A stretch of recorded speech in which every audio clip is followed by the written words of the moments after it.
Mutton biryani செய்ய போகிறோம். Onion cut பண்ணி வச்சுருக்கோம். தக்காளி, வெங்காயம், ஸ்பைசஸ் மசாலா, இஞ்சி பூண்டு அரைச்சி வச்சுருக்குறோம். புதினா, கொத்தமல்லி கட் பண்ணி வச்சுருக்குறோம். தயிர், கரம் மசாலா தூள், மஞ்சள் தூள், எலுமிச்சம்பழம். பிரியாணி தாளிக்க போகிறோம். இப்போ கொஞ்சம் நம்ம நெய் ஊற்றிடுங்க. அடுத்து எண்ணெய் சேர்த்துக்கலாம்.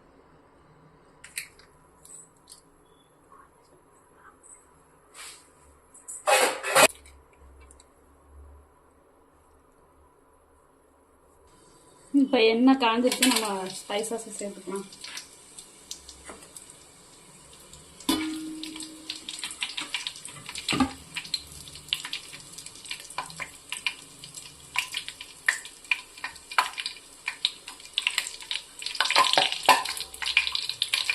நல்லா பொரிஞ்சிட்டு நம்ம அரிசி வச்சிருக்க ஆனியன்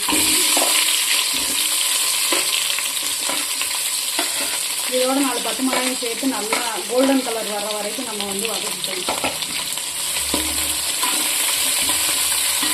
ஆனியன் இப்போ கொஞ்சம் வதங்கிட்டோம். இப்போ ஆனியன் ஓரளவுக்கு வதங்கிடுச்சு. நம்ம புதினாவை சேர்த்து இதோட வதக்கணும்னா அந்த புதினாவோட ஃப்ளேவரும் ஆனியனோட ஃப்ளேவரும் பிரியாணி டேஸ்ட் கொடுக்கும். இதோட நம்ம மட்டன் கொழுப்பு வச்சுருக்கோம். அதையும் கொஞ்சம் சேர்த்து ஃப்ரை பண்ணிக்கலாம்.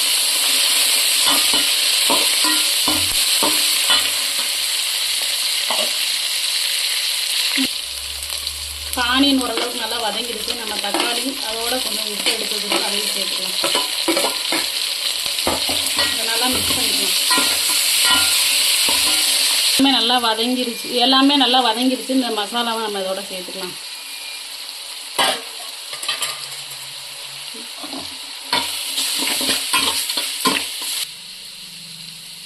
இப்போ நம்ம எடுத்து வச்சிருக்கிற இஞ்சி பூண்டையும் இதோட சேர்த்துக்கலாம். நல்லா பச்சை ஸ்மெல் போகிற தொட்டிக்கு நல்லா நம்ம வதக்கிக்கலாம். ஒரு 5 நிமிஷம் அப்படியே விட்டுறலாம். இப்போ இதோட தயிரை சேர்த்துக்கலாம். நம்ம இதை நல்லா மிக்ஸ் பண்ணிக்கலாம். இப்போ நல்லா வதங்கி கிரேவி பதத்துக்கு வந்துடுச்சு. அதோட நம்ம வேக வச்ச மட்டனை சேர்த்துக்கலாம். இது நல்லா மசாலா உள்ளே இறங்குற வரைக்கும் வதக்கிக்கலாம்.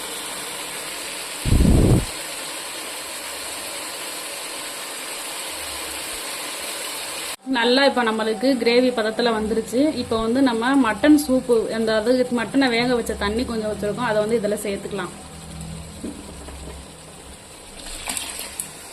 சேர்த்தாச்சு. இப்போ அந்த அரிசி நான் இதில் 1.25 உலக்கு எடுத்துருக்கிறேன். அப்போ 3 உலக்கு தண்ணி நான் இதில் சேர்த்துக்க போகிறேன். இப்போ தண்ணி சேர்த்தாச்சு. நல்லா நம்மளுக்கு உலை கொதிக்கட்டும். அதுக்கப்புறம் நம்ம அரிசியை சேர்த்துக்கலாம்.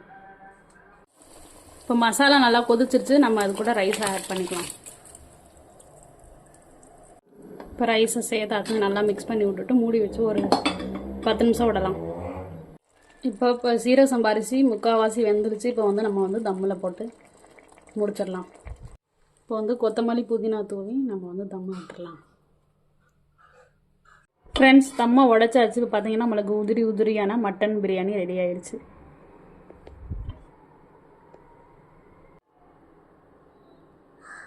டேஸ்டான மட்டன் பிரியாணி இப்போ ரெடி. டேஸ்டான சுவையில் மட்டன் பிரியாணி ரெடி.